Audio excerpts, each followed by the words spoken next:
Hello and welcome back to another Warhammer The Old World tournament report.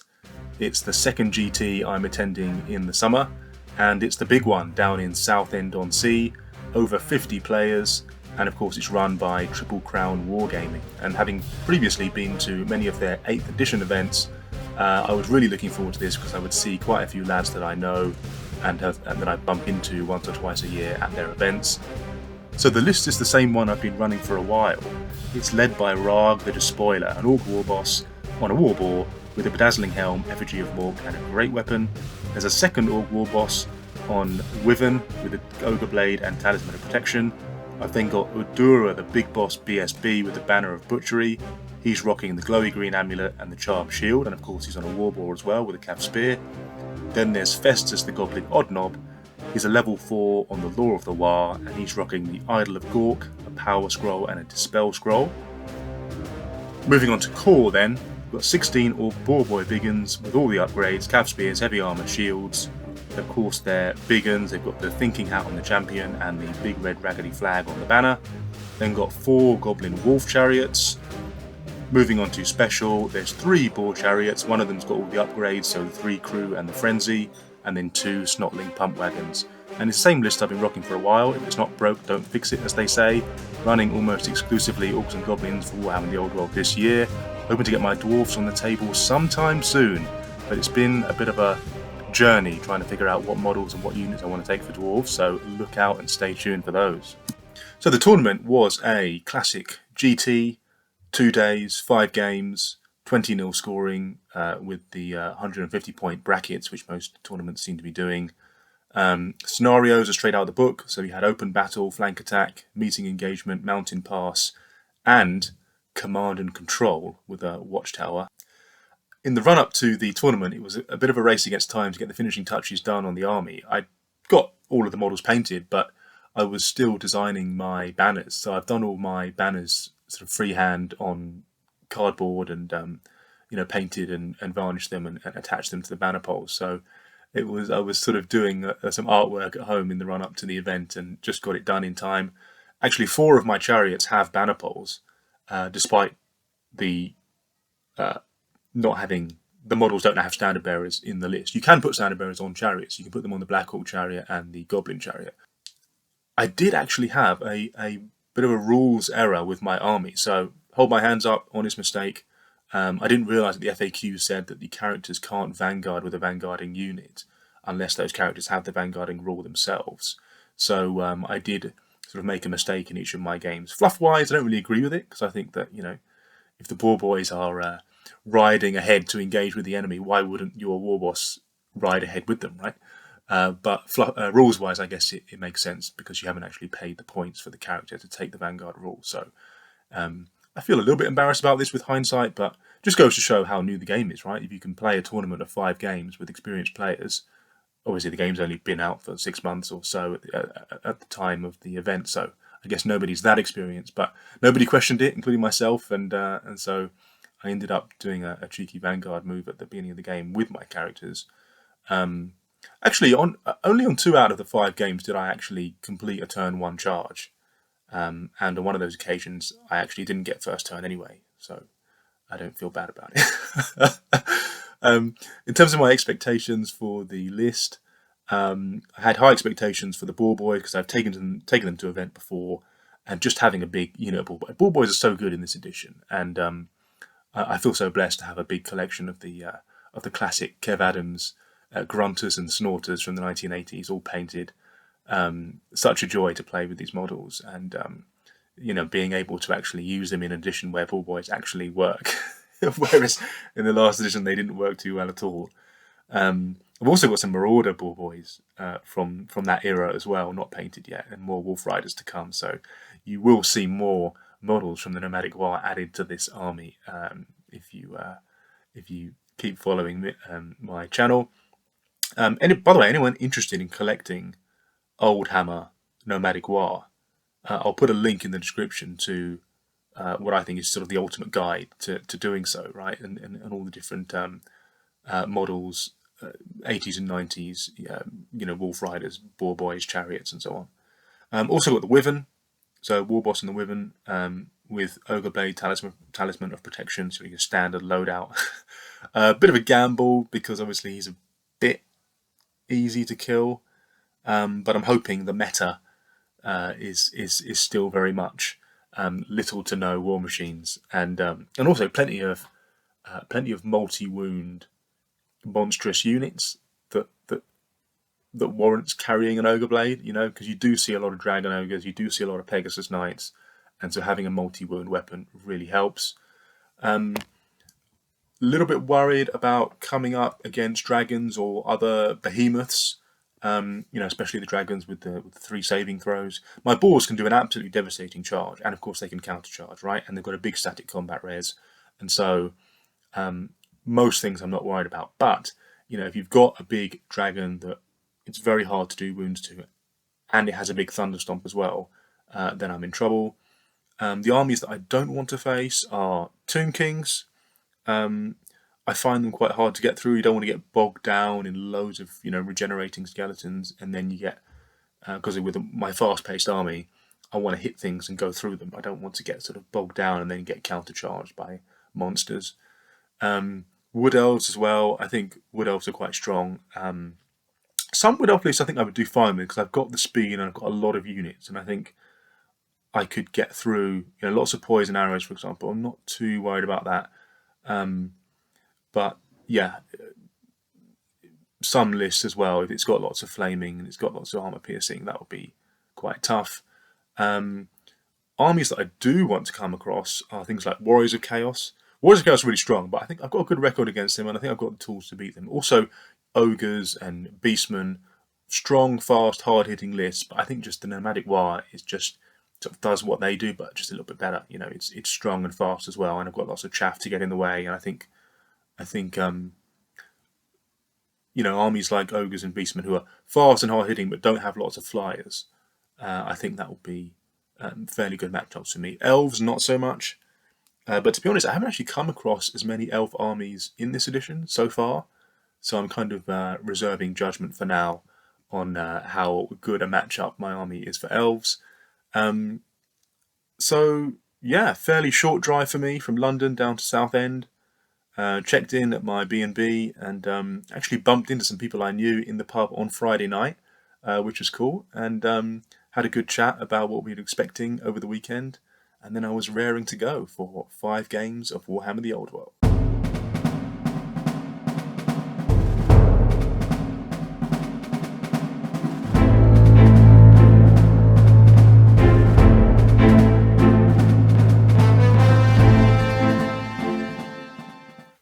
So game 1 is against Sam's Dwarfs, and strange how actually this is the first time I'm playing Dwarves in the new edition. Kind of odd, as they're a very popular army, but sometimes your local gaming group isn't representative of the most popular armies generally. So very sort of keen to play against the Dwarves. I have my own Dwarf army, of course, but I hadn't yet played against them with my Orcs. Looking at the Dwarf deployment there, you can see he's got a big unit of Iron Breakers in the middle with a Runesmith. Now, I really don't want to charge headfirst into this Ironbreaker unit, as I'm worried he's going to have the Rune of Hesitation, which is the bane of Boar Boys, right? Because it reduces our charge bonuses of the Chopper's Rule and the Furious Charge Rule and all the rest of it, and it reduces us from Strength 6 AP2 down to Strength 4 no AP, right? And without any AP, you're not going to do much to a unit of Ironbreakers. So I think if I just charge headfirst into this unit of Ironbreakers and he has the Rune of Hesitation, I think I lose. So I'm looking at another way to proceed as soon as he puts that unit of Ironbreakers down. A possible weakness, though, could be the small detachments of 5 Iron Drakes. So he's got 5 Iron Drakes either side of the Ironbreakers, and they've got no champions in the unit, so I know he doesn't have the Cinderblast bombs, which means I think the Boar Boys could go headfirst into these Iron Drakes, tank a few of the Drake gunshots from the stand and shoot, and then smash straight through them. And he's actually deployed 2 units of Quarrelers kind of behind those units. And unless he moves those Iron Drakes forward or he moves those Quarrelers backwards, I think with Swift Stride, there's every chance I can go through the Iron Drakes and into the Quarrelers. So that is my rough plan that I'm thinking in my head. as we're deploying. He's also got 3 bolt throwers with various runes of skewering, an organ gun, 2 engineers. He's got the Anvil of Doom, and he's also got 10 rangers out on the flank on the left side, skirmishing, which, so at the time, so this is the end of July, right? So the FAQ had just been released, which contained a bit about skirmishers sort of auto-dying if they can't keep coherency when they make a charge or receive a charge. So at the time we weren't actually using the FAQ for this tournament, but now this FAQ is out. It kind of makes having a unit of skirmishing rangers like that on the flank rather risky, because I could just charge a chariot into one end of that unit and not all the dwarves will make it into base to base with their front rank, and some of them will just trip on a rock and die on their way in. I rolled up the 2 hexes, Bad Moon, Itchy Nuisance. I've got Vindictive Glare, Magic Missile, and Here We Go. Now, Here We Go could be very useful in this game in crossing the board as quickly as possible, as I try and run the gauntlet of the dwarf shooting. So in turn 1, dwarfs get first turn. He actually advances forward with the Iron Drakes and the Iron Breakers, and then moves again using the Anvil spell to get within 18 inch of my ball boys. Now this I thought was interesting, because I had actually let him know at the beginning of the game what the Here We Go spell does, and that it would give me a 19 inch declarable charge range. But of course he wanted to get within shooting range of the Drake guns, right? And he lets loose some shots. I think I lose a ball boy or 2. I lose various chariots, take wounds from the bolt throwers and the organ gun. But bolt throwers and organ guns aren't that effective at long range. And so I've just sort of taken a smattering of wounds across the army and haven't really been dented that much. Orcs turn 1, however, is a totally different story, which is a very good turn for me and pretty disastrous for the dwarves, because I declare the charge turn 1 after getting off that Here We Go spell with the boar boys. Can't remember whether I used the warband reroll or not, but I managed to go straight through and hit those unit of Iron Drakes on the right hand side, and being able to just bypass that Iron Breaker unit, I knew that it was a good move as soon as I got off that charge, and then smash through them and go into the quarrelers behind. But that's not it. The Iron Breakers then fail their panic test and flee. Now, Iron Breakers, leadership 9, but without a reroll, he's SOL, and his main unit are fleeing. Now, obviously, they're going to rally on his next turn. Perhaps it's not going to make too much difference, but just psychologically, it was a massive turn 1, and those Iron Breakers now are going to be out of position. Might not be too bad, because obviously my ball boys were behind his Iron Breakers, and they would only need 1 turn to beat those quarrelers and then turn around. So perhaps it'll be easier now for him to keep those ball boys in the front. But yeah, big turn 1 for the Orcs, and then the game pretty much proceeds as you see in the pictures, right? So the Boars finish off the quarrelers, turn around towards the Iron Breakers. The Wyvern and my Orc chariot also manage to join the fight, and I can turn 2. I'm killing plenty of Iron Breakers. They are stubborn, so it will take a second round of combat to defeat them. But then, in turn 3, I outnumber them, win combat, and manage to defeat that unit. And then, of course, by that time, I've got many of my chariots making charges. I do lose several chariots on the way in from the the organ gun and the bolt throwers and so on. But yeah, eventually it finishes a 20-0 to the Orcs, and we've managed to win our first matchup against the hated Stunties.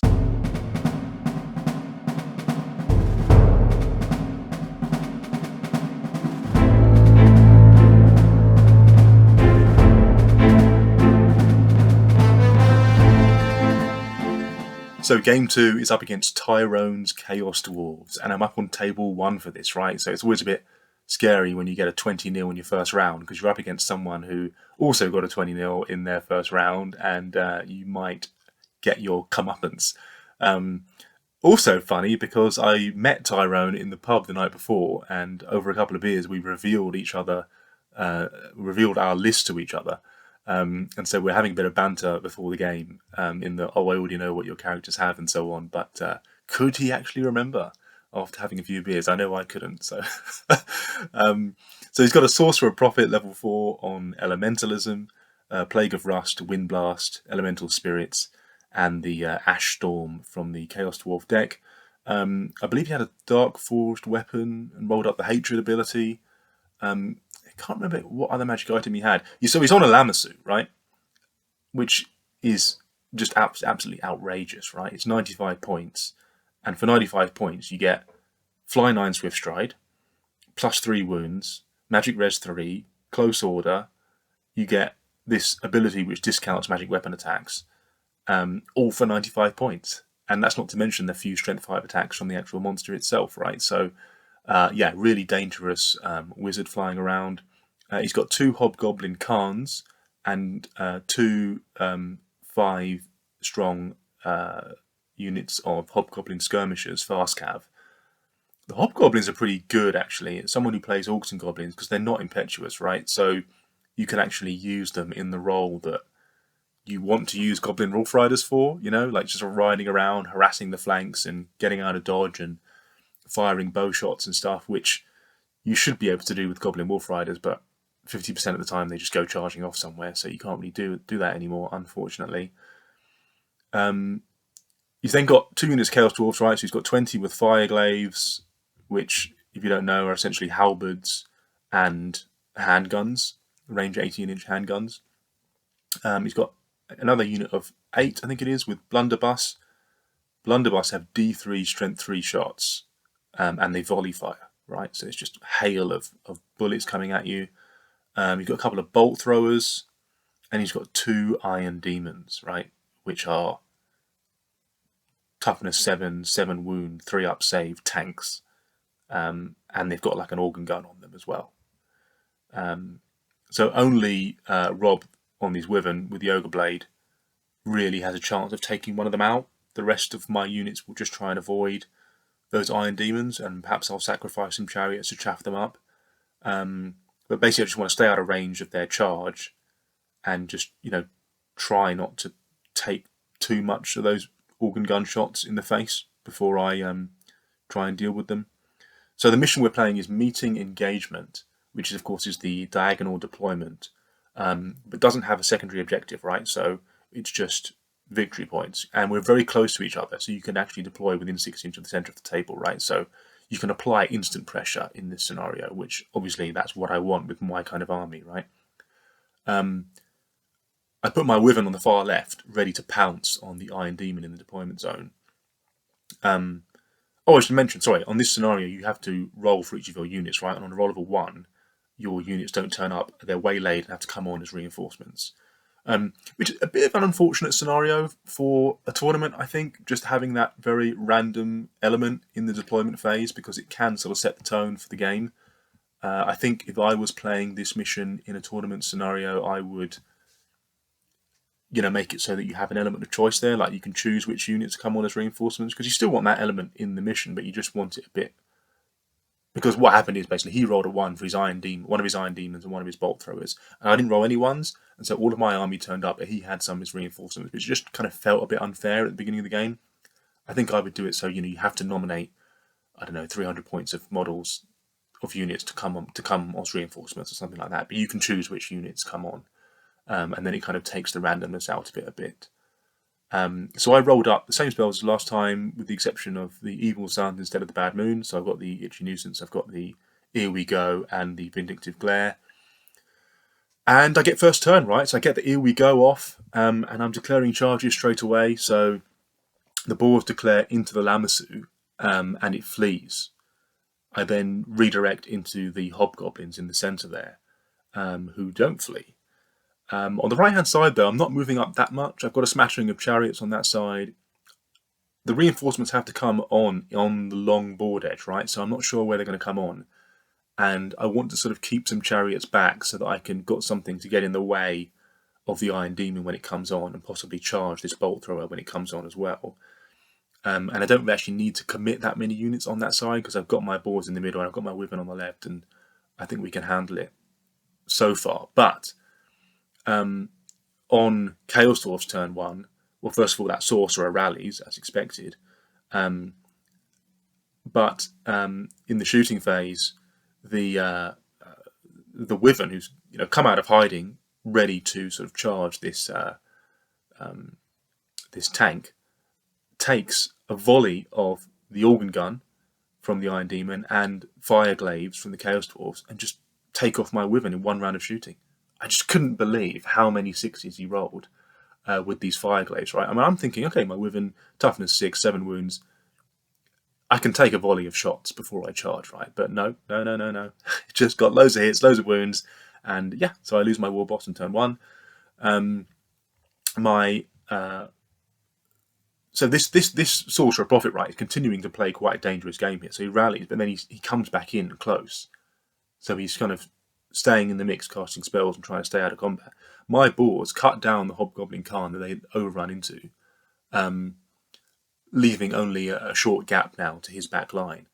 Sorry, this is Orc's turn 2 now, and I'm wondering what to do, because obviously I'm facing these Chaos Dwarves with the fire glaives. But then I think, okay, I do want to go into them. I think I can still win that combat and survive the standing streak. But I just take the opportunity to swivel around the boards and face the Lamassu, because I might not get another chance to charge the Lamassu, and I don't have to charge the Chaos Dwarves just yet. And I want to get something into that Iron Demon first anyway, right? Because I don't want to charge those Chaos Dwarves and then have to take it from the Iron Demon in the flank. So yeah, it's my turn next. I turn towards that Lamassu and charge it again on my turn after I've killed those that Hobgoblin Khan. The Lamassu holds. At the time, I didn't realise the Lamassu had Magic Res 3, so I failed to cast the Itchy Nuisance on it. Accept the challenge with my War Boss, because my War Boss is 6s to hit him. Even with the rerolls, I'm not worried about losing the War Boss. The Sorcerer and the Lamassu lose combat. They are stubborn. They fall back. I follow up, and at least I'm to grips with it now, and I think I can break it next turn because I've got a big static res as well. Meanwhile, on the right hand side, I don't succeed in catching these Hobgoblins. Sorry, I forgot to mention the Iron Demon and the Bolt Thrower have appeared on this long board edge here. My chariots in the middle are advancing towards touching distance of those Chaos Dwarfs now, my Orc chariots. And then, yeah, move on to the next turn. The combat continues with the Boar Boys against the Lamassu. I managed to dispel the Plague of Rust. And I don't dispel the Ash Storm, but despite the Ash Storm, we managed to win combat again, break the Sorcerer Prophet, and it flees towards the board edge there. It's dangerously close to the board edge. We overrun and crash into this unit of Blunderbuss. And then on my next turn, we fight this unit of Blunderbuss, kill them, reform, and then manage to make contact with this fleeing Lamassu and take it off the board. So really, by turn 3 or 4 here, it's starting to swing back in the favour of the Orcs and Goblins. The game then proceeds with one more turn where I'm losing some of the chariots to the shooting. I managed to get the Boar Boys in the flank of this unit of fire glaives and an Orc chariot in the front. I don't manage to finish them all off by the end of the game. I think there's still a few left, but I get the points for making it under 25%. And yeah, so the game finishes a 12-8 to the Orcs, which was I'm very happy with, actually, because not knowing that much about Chaos Dwarfs before the game, I was very apprehensive and thinking, well, first of all, how am I going to deal with 2 Iron Demons? I know I can't really kill them, especially losing my Wyvern on turn 1, which is the only hope I had really of killing one of these Iron Demons. So obviously I don't get the points for these 2 tanks, but did quite a good job of managing to finish off that Sorcerer Prophet and get the points for sort of 1.5 units of those Chaos Dwarfs. So pretty pleased with that, and it's 2 out of 2 in the tournament so far.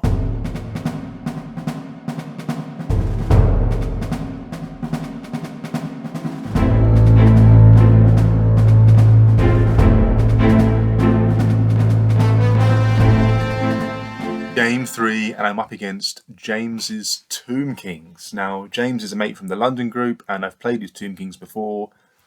And, well, actually, there was initially a mix-up with the scores. and I was gearing up to face Steve's hard as nails chaos list with the Dragon Lord. But then there was a last minute switch, and I found out I was playing James's Tomb Kings. He has the addition of a dragon now as well, which is a really cool conversion from a what do you call it? The big sort of scarab beetle thing, Kemric Titan. I want to say. I think that's right. Although I might have got it wrong. You can see it in the pictures there. Lovely model. So he's got his level 4 leash on the dragon. We're playing Battle for the Pass. So this is with the length widthways across the board. So even with the narrow deployment zones, as you can see, we're still not using the full width of it. We're his Tomb King's army is all bunched up, and sort of I'm riding out to meet it on that side. Basically, on this matchup, I need to break through the Tomb King's line to get to the meat of the army, right? I think it's a good mission for Tomb Kings because you can't really get around the blocks of skeletons. Usually, against Tomb Kings, if you're trying to chew through blocks of skeletons, you're losing, right? Because you kind of need to get to the meat of the army, or the bone of the army. But my Boar Boys are a big enough unit to actually punch through a block of skeletons. A lot of units wouldn't be able to demolish a big skeleton block in one charge because, of course, they are unbreakable. But the Boar Boys, I mean, they're just so devastating on the charge. Even if they've got the earthen ramparts up, I can get rerolls, right? So I can choppers reroll, and then of course I can reroll ones to hit with the by calling a Waaagh or by getting the evil sun shining off. I can be 3s to hit rerolling 1s, 2s to wound rerolling 1s. So and of course, you don't need to kill all 30 skeletons to take the unit off, right? Because they crumble. So I could smash through it, but he's got a lot of chaff as well, right? So it's mortuary cults. He's got 2 blocks of skeletons, 2 units of skirmishing skeletons to get in the way. There's scorpions there, of course. The Necro Sphinx. There's 6 bow shabti, big skeleton guys with bolt throwers. Casket, BSB, unit of Carrion. It's just horrible mortuary cults madness. Double level 4 on elementalism, so he's got the whole deck. All of the lore of Nakara too, so the Desert Winds for the reserve move, and he'll be using that on his skeleton bowman to get out of dodge, shoot and move back. The Desiccation for the strength and toughness hex, and the Curse Blades for the reroll 1s to hit, and he can use that on his bolt throwers as well. And it's another slow game, right? So Tomb Kings tends to be a slow game, I find, with the mortuary cults because they've got 2 level 4s. They've got a lot of command abilities, so the strategy phase is quite long. Turn 1s, not much happens, so the Tomb Kings get a hail of shots my way, whittle down a wound here and there. The Orcs advance, just looking to get that meaningful charge, really, where I can get to that hill. So I'm aiming for that hill where the Ashabti are. And I think, okay, I'm not going to get many points killing skeletons, but if I can get to that Ashabti unit, stop those bolt throwers from firing, and then I can get my Wyvern out of his hidey hole. So the Wyvern's just hiding behind a building. Obviously, in this scenario, you can deploy quite close to the middle of the board. The Tomb Kings are deployed purposefully back. I want to get my Wyvern out so I can get him into combat, but all the while there's these bow shabti, and he's got double wind blasts, ruby ring. It's too much shooting. So the Wyvern's just hiding. Any shooting that I do have the Vindictive Glare, but it all just gets healed. Unless I kill something in one shot, it all just gets healed up. And he's got lots of leeway as well with these skirmishing bowmen, right? So he can do the reserve move. He can put them in front, so I have to hit them first. So turn 2 takes off a lot more of the Boar Boys as well from the shooting. Some of the skeleton archers there move across to the left, so both units kind of slide across to the left to kind of cover the Ashabti and the dragon from the overrun, because he's also wary that my Boar Boys could go through a unit of skeletons. And we do, right? So we enter the fray. We charge the front of unit skeletons there, just sheer number of attacks. I go through all 30 models, and we overrun, but we're stuck, chewing through skeletons again. I managed to get a Goblin Chariot, though, into that unit of skirmishing skeleton in front of the Ashabti, hoping that I could go through that unit of skeletons and just get in contact with those Ashabti, and then they won't be able to shoot because they're engaged in combat. But despite the Goblin Chariot killing a few of them and winning the combat convincingly, he's got this indomitable bubble from the BSB, right? And so they just don't crumble enough, and that saved him really. And that was a massive moment. We didn't actually know it was a massive moment at the time, but what then happens is, of course, I'd moved my Wyvern out of his hidey hole, and on turn 3, he then blasts him off the board with the bolt throwers and the wind blast and everything. And had he not had that BSB Indomitable, because it gives you an extra D3 Indomitable or something like that, so they don't crumble as much, those skeletons would have gone, and the Goblin Chariot would have made it into the Ashabti, and they wouldn't have been able to shoot, and then my Wyvern survives, right? So that was a big moment in the game. Meanwhile, there's kind of a skirmish going on in the centre of the board between the Carrion and Pump Wagons, having a bit of a skirmish down there. The Necrosphinx makes its move on the kind of lower section of the board, and is then countercharged by Orc Chariot. And yeah, I think we only play 4 turns. It does finish with another big charge from my ball boys on that second blocks of skeletons, and I do get a few more points from that as well. And it finishes a 10-10 draw, which, with Tomb Kings, it's not the best matchup for the Orcs, for their Nomadic Waaagh rather. So 10-10 draw. I can't really complain too much about that. And so that's the 3 games on the Saturday. I then retire back to the same pub again for a beer and a meal, making the most of my weekend away, and we do it all again on the Sunday.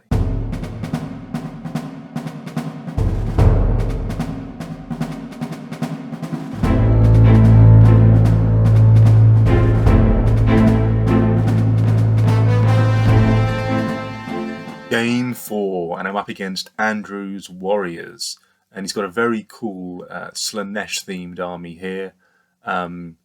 Chaos Lord on a Manticore with all the trimmings. I believe he's got the 5-up Regen Crown and the Ogre Blade, or maybe the Headsman's Axe. I can't remember exactly. He definitely had D3 wounds or Killing Blow or something.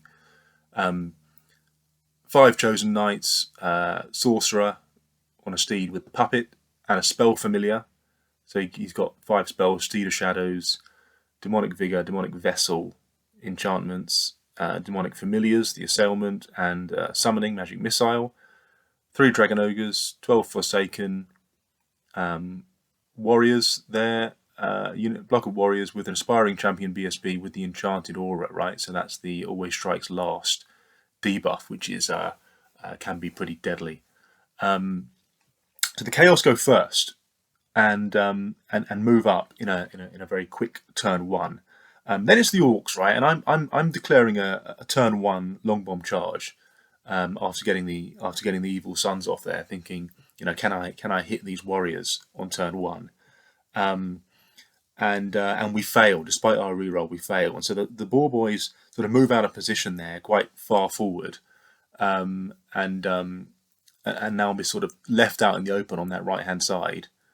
And I'm kind of thinking now, I'm going to get charged by this block of Chaos Warriors, and possibly this Lord on Manticore as well. But I'm actually thinking I want the Lord to charge me now, because then I can countercharge the Lord. I can't countercharge the Chaos Warriors, and if the Chaos Warriors charge me without the Lord, then I'm not sure what I would do. I probably wouldn't flee, because I do have a War Boss in the front rank with a great weapon, so I'm not going to lose horrendously, and I've got some static res as well, but I think I lose that combat, because obviously the Warriors strike first. Yes, I've got a 3-up save, but Warriors have armor piercing, and so it would be touch and go there. And I want to be charging, right? ABC, always be charging. Remaining moves phase, obviously I'm trying to chaff up the rest of this Chaos army because they're coming at me fast. I've got loads of chaff, that's fine. So I'm sticking light chariots in front of the Forsaken, Dragon Ogres. The Pump Wagon there is coming up in front of those Chosen Knights to give them a target on that left-hand side. And meanwhile, my Orc Chariots and my Wyvern are kind of skulking in the centre there, just waiting to get that counter charge later on in the game. So Chaos turn 2, he gets off the Demonic Vessel, charges with all the units, everything makes it in, right? So he makes the Lord and the Warriors go into my boards, I counter charge. He then gets the Dragon Ogres in, the Forsaken in, the Knights are in, everything's in. Now, the big combat luckily, the impact hit saved me basically, right? I get to take off a bunch of warriors. I accept the challenge with my lord. I thought I could escape. Obviously, I didn't know what magic items he had at this point, and he's needing 6s to hit me, right? I think he actually only needed 5s to hit me, because I think he got off a +1 weapon skill buff or something like that. I can't remember exactly what it was. Was it a demonic? What do you call it? Chaos gift or something? But anyway, I end up losing my general. But obviously, I'm killing so many Chaos Warriors with my big ball boy charge. I end up winning combat, right? And it's a big win on my side, despite losing my war boss. They're on double ones to stay, because I'm got a massive unit which outnumbers them. And the Lord rolls a double 1. I need one of those explosion sound effects at this point here, because that was just such a huge moment. And it rarely happens, when someone gets crushed in combat, needs a double 1, and then actually rolls a double 1. And I thought that might be a turning point in the game, because I actually thought once I won that big combat, I thought, right, this might be a quick game, because if I chase down the Lord and the warriors now, that big bus of ball boy swings back around behind his other units, and then it could be quite a quick game. But the Lord sticks and just gives ground, right? And so we follow up into it, but we haven't even charged, because it's just following up after a give ground, and now everything's to play for still, right? Chaos win all the other combats, right? So the Dragon Ogres and the Forsaken just go through I lose 3 of my light chariots, but that's what they're for, to be chaff, so that's not the end of the world. Orcs turn 2, so everything is aligned really on the left-hand side for the counter charges. So I've got my Orc chariots coming in, 2 into the Forsaken, and then 1 chariot and the Wyvern into the Dragon Ogres. And I think I've got some fairly decent counter charges there. I think he's in trouble actually on this side. The Wyvern is built to take out Dragon Ogres. That's what he's for, right?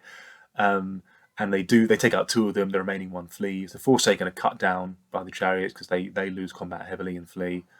I do get off some. I do get off the Evil Sons again. Quite amazing actually, because I managed to shrug off this infernal puppet, or maybe because he was in combat, he didn't get to use the puppet. Can't remember now, but anyway, I'm managing to get some spells off. We do a couple of wounds and win combat again, because obviously we've got a big unit, banner, BSB, big red flag, and so on. The Lord gives ground, and that fight continues. Meanwhile, I'm chaffing up those knights again with another Goblin chariot. And then, several rounds of combat really between the Boars and the Chaos Lord, and things start to go the way of the Chaos Lord. The Chaos Lord is just taking out ball boys left, right, and centre. I'm not able to do that many wounds on him. I think, average I get 1 wound or something each round of combat, and then I lose combat and I give ground. And I'm thinking, oh gosh, this Chaos Lord is just going to grind it out against my big unit and defeat them all. But as things have gone my way on the left-hand side of the board, and his units are in disarray there, my Wyvern is able to break free and just comes to the rescue, right? So eventually, in turn 3, is it? Or turn 4, turn 3, my Wyvern manages to make it into the flank of the Chaos Lord. And that tips things in my favour, right? Because the War Boss coming in, it's able to get off a wound with D3 wounds, and we win combat. And then I think in turn 4 we end up defeating the Chaos Lord. That block of warriors has rallied by this time and has made it back into combat. And my ball boys are looking a bit thin. But the Wyvern cuts down the Lord, the War Boss cuts down the Lord and overruns into those warriors. And we end up tabling the whole army for another big 20-0 win. So great way to start off the Sunday. I was a bit rough in the morning. It was a bit of a slow start to the game, but a sort of Chaos Army without Dragon there. That was a good matchup for me. And so I'm back up again, I believe, on table 3 for the last game, and I'm actually within touching distance of getting a podium finish now for this tournament, because I'm on table 3, so I must be something like 5th or 6th or something like that in the standings. And eager to see who my last opponent will be.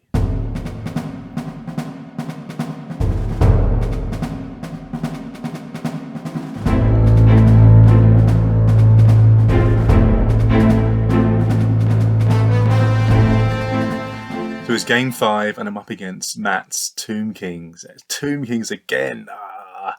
Didn't want to face Tomb Kings again, but I know Matt from some previous events, and so I think it'll be an enjoyable game to finish up the tournament. He's got a king on Bone Dragon. I believe it was the Ogre Blade and Talisman of Protection, but I can't remember 100%. Forgive me, it's many weeks since the tournament passed when I'm recording this video.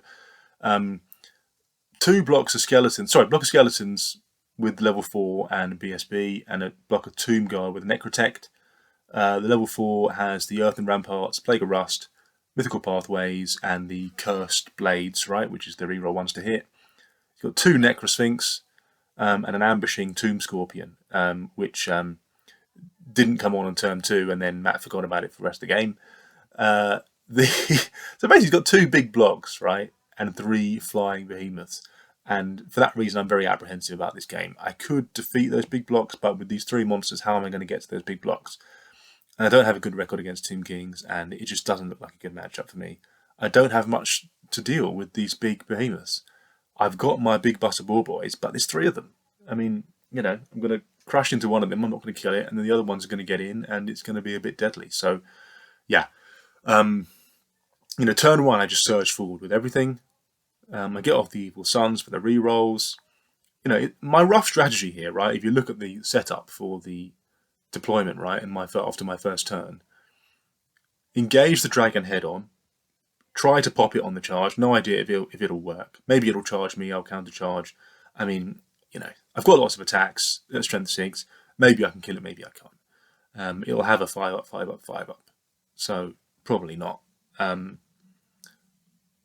On the right-hand side, I want to threaten the Necrosphinx with my Wyvern. I know he'll be scared of my Wyvern because he'll think my Wyvern's got the Ogre Blade as well, and he does. Hopefully that will deter them from interfering with what's going on with my boars on the left-hand side, but we'll see. There's 30 or so models in each of these blocks of skeletons. I think I've got enough hitting power, as I said before, from the previous game against the Tomb Kings. My boars can take out a unit of 30 skeletons in one charge. Tomb Guard as well. Because after all said and done, obviously all the regens they make count towards the combat res, and you can pop the unit. So anyway, the Tomb Kings come at me with the dragon. I counter charge, and so yeah, there it is. I've invited the charge, so let's do this. I considered declining the challenge, but in the end I accept with my war boss, thinking maybe I can tank it. You do need 60 to hit him, of course, but unfortunately he rolls high on the stomps, right, and crushes him with the stomps. So I lose my war boss again, in the same way as I lost him in the last game. I win on combat res, just like the last game, but of course, he's unbreakable, right? So he just gives ground after losing a couple of wounds. Meanwhile, the Tomb Guard have advanced high up to kind of stand between me and the counter charge on the dragon in my turn, right? So yes, I restrain, but then I've got to charge these Tomb Guard before I get to that dragon. And they've got the Earthen Ramparts up on the Tomb Guard. So that's going to be a little bit harder, but perhaps I can still get through. And luck is on my side, because on the Orc's turn 2, I managed to get the Evil Sons off again for the rerolls, and I've got my Orc chariot, which is frenzied with the 3 crew, and I managed to roll that cheeky 6 to get off that kind of long bomb charge with the chariot to get into that Tomb Guard at the same time as my boars. And that really makes the difference. So that frenzied chariot crashing in up the centre of the board, rolls well for the impact hits, with those 6 attacks from the Orcs as well coming in, rerolling 1s to hit, rerolling 1s to wound. We thump that unit and then overrun into the dragon. But the chariot overruns further into that second block of skeletons at the back, which caught Matt off guard, right? Because this chariot has just come straight up the board, right up the middle of the board, crashed into one unit, overran into the next unit, and of course that's where his level 4 is. Bit of a Hail Mary, obviously, one chariot into a big block of troops, but I might win combat the first round because of the impact hits. It stops his caster from casting any more spells while he's in combat. And he's fairly close to the back of the board. You might only be able to give ground 2 or 3 times before he's at the board edge. So the Necrosphinx. Well, one Necrosphinx I've managed to keep him back from because he's scared to engage with the Wyvern. The other Necrosphinx has come up the middle and got out of my Wyvern's charge arc, and then charges the flank of my boars. And that's looking bad, right? And basically we are just crushed because they're in combat with a dragon and a Necrosphinx. And the boars lose. I mean, there's only a few of them left, and the BSB, and they flee. And then I've got a decision to make. What else am I going to do in this game? I've got loads of chariots which can't really wound these big behemoths. There's this block of skeletons with level 4 at the back of the board, so that's what I really want to get to grips with. I rush up the Wyvern at the back there to try and help with that combat at the back. I think he fails a charge, or he was out of range and he has to move up first. It takes him a couple of turns to get there. And then I just sacrifice chariots to try and tie up these monsters for a couple of rounds. The dragons, fighting through pump wagons and stuff and goblin chariots in order to get loose.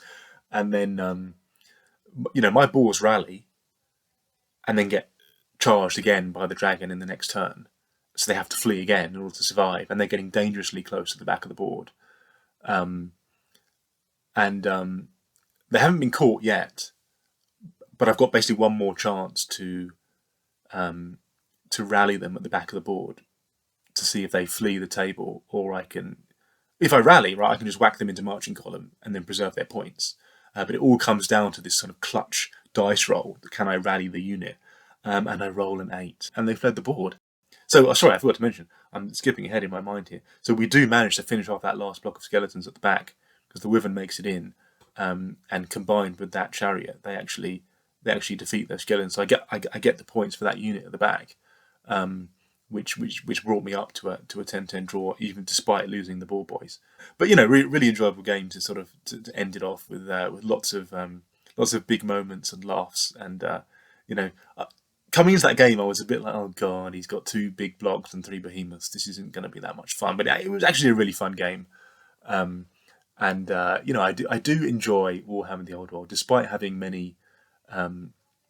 Which you would have heard about if you've listened to my podcast and stuff. But I've got many reservations about the game. The lack of infantry and the kind of small hero hammer armies when you're playing 2,000 points with 50% characters. But it was a lot of fun. And let's do a bit of a debrief now.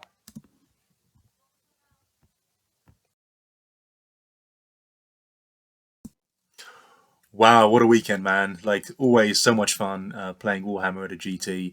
If you play the game but you don't go to 2-day events, why not, man? Like, it's always such a buzz. There's just the fact that, I suppose, the effort it takes, right, to keep on track with the rules, to paint up your army, book a hotel for the weekend, travel to another town somewhere, put all your models in a box, get in your car, go down there. The people there are all proper Warhammer players. There's loads of people who aren't super competitive as well. Like, I'm obviously got quite a competitive list.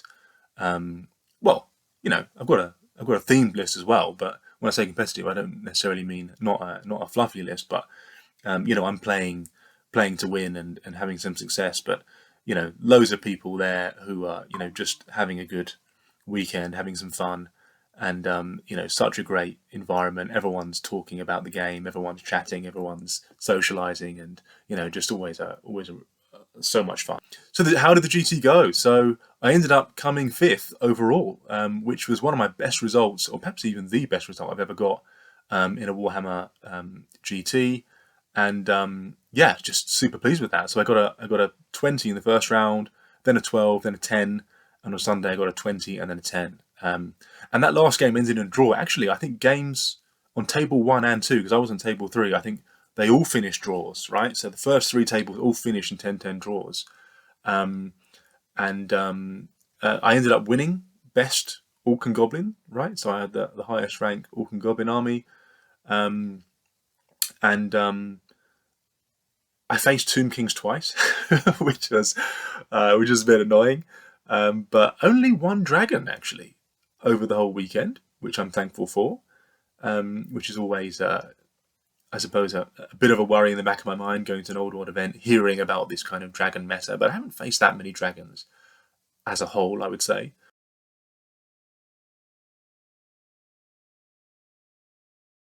I think Nomadic Waaagh is a really strong way to play Orcs and Goblins. Boar Boys are just excellent. Best cavalry in the game, in my humble opinion, for the points, of course. Just so many special rules. Just the fact that the boars are as strong as the orcs, right? And so the fact that you can take them with the with the big uns and the Banner of Butchery, right, and get strength 6 on the charge with the boars as well. And of course, the rules for Old World allowing supporting attacks from the fighting rank with the boars and the riders. I mean, it's just, you can go 10 wide, or even wider than 10 wide, and just have so many attacks coming in. And with the rerolls, you can have reroll 1s to hit and reroll 1 to wound. Most things I'm hitting T4 or less, I'm wounding on 2s, rerolling 1s. And so they're just so good. And the fact that if you play them in the Nomadic Waaagh, you get the impact hits, and the combination of impact hits and countercharge is so strong. In fact, I'm not an expert, but does anything else in the game have countercharge and impact hits?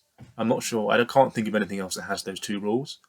And it's just, knights can charge you, and then you just countercharge and you just take off some of their knights before they get to strike. Obviously, elf knights or chaos knights are going to have higher initiative than you, even if you both go 3 inches. But if you get a few impact hits first at initiative 10, you get to take off some of their attacks, and if you're a wide enough unit, you're gonna just take their models off. And yeah, I mean, it's so hard to deal with that big bus of boar boys, and the fact that you can take it in core with the Nomadic Waaagh, I think that, for me, that's the way to play Nomadic Waaagh.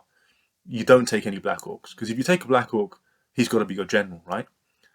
Unless I suppose you could take a Black Orc big boss that has the same leadership as the Orc war boss.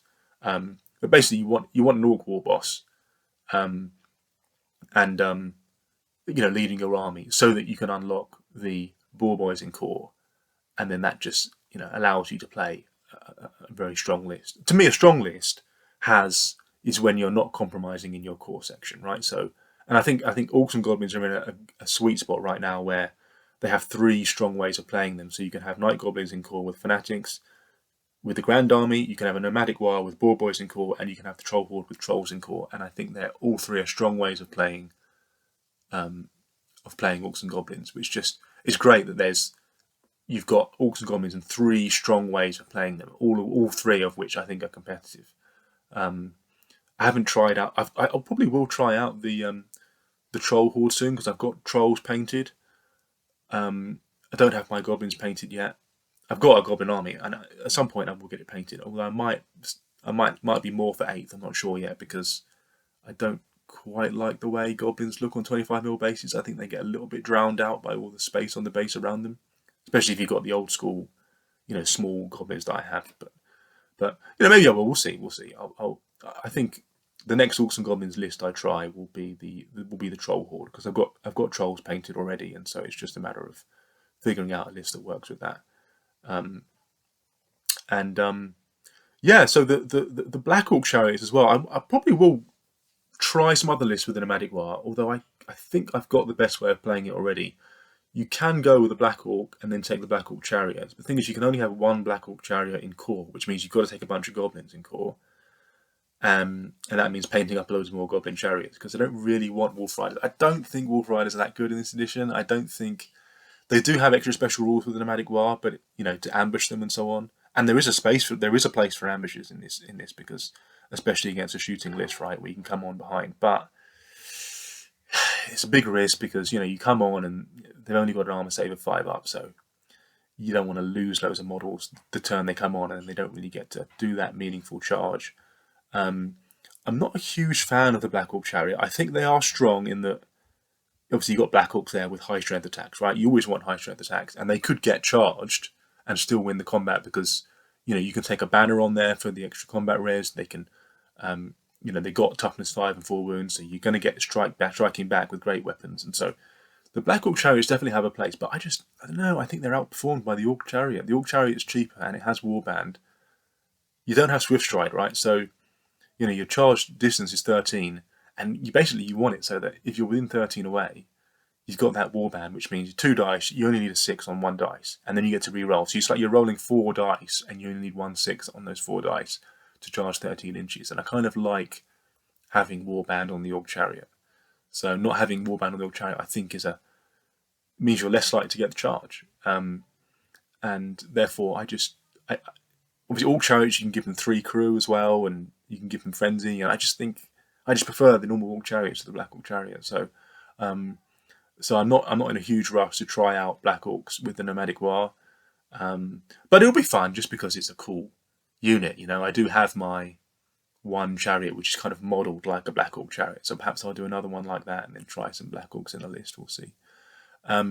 So yeah, Tomb Kings and Brett's performed very well in the tournament. Brett's coming 1 and 2.